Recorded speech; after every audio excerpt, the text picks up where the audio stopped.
was 15, I really wanted to get a job to make some money. And I loved movies. Early as a kid, I would take a camcorder and like film stuff. I was going to be a filmmaker one day. And I got a job at Hollywood Video and then ended up getting a job at Blockbuster Video, right? Which probably don't exist anymore. Big time though. Yeah. And started working there like basically throughout high school. Before I started selling knives, I was a video store employee. Love it. And one of the things that I thought was so interesting, the store manager asked me, like, you've never had a job, like, why should I hire you? And I'm like, I love movies, and like, I'm going to tell customers the truth. I'm going to tell them if they're renting a movie that sucks, and I'm going to recommend a better one. And like, that's how I'm different from all your other video store employees and why you should hire me. And he actually told me that was a response he had never heard before and was like the clincher for him to say like, okay, you can start working here. And when I was there and interacting with customers on a regular basis, I found that people actually really appreciated when I told them that they might want to reconsider the movie that they chose to watch that night. And then I would explain why and maybe make some other suggestions.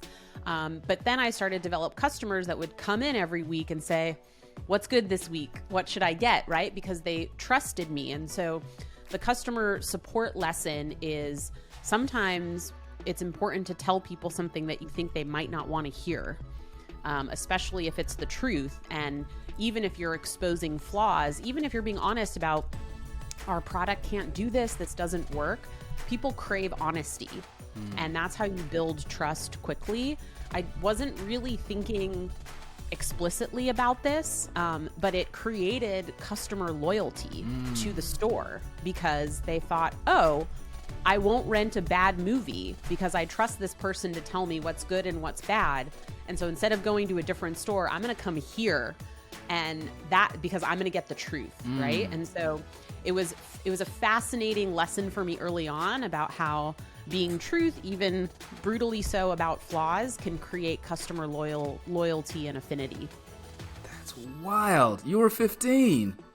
Yeah. And again, I wasn't like explicitly thinking about this. I was just kind of being myself, right? And I like held a high opinion of my opinions of movies and thought that everyone would think the same thing as me.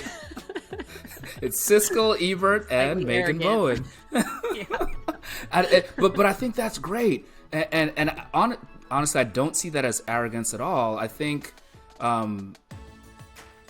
even today, fast forwarding maybe a couple of decades now into 2022, where everything is a Google search or a Siri command or an Alexa command away, people still crave not only that authentic human interaction, but they want to know what makes Megan Megan. I don't want Megan to ask Google and then give me what Google says. I want your opinion. And then I can make a decision. Okay, do I agree? Do I disagree? But either way, it's like there's a level of trust there. When I started following Refined Labs and following the State of Demand Gen, that's the Demand Generation podcast, along with Chris Walker that Megan hosts, the thing that appealed to me was the authenticity. It was the truth-telling, right? Truth-telling. And I felt heard. I felt like I've been suffering through a lot of these situations that Chris and Megan are now giving voice to. I didn't know what to get anyone for the holidays. My Aunt Esther is always a mystery. Uncle Charlie, shopping for him is an adventure. Now, my nephew Timmy was easy. All he wanted was, hey-ya! This from Blockbuster Video. Then it hit me. I could make everyone happy at Blockbuster. And with Blockbuster gift certificates, Aunt Esther can rent all kinds of mysteries. Uncle Charlie can choose his own adventures. And I can have a wonderful life. Blockbuster Video. Give the gift of entertainment.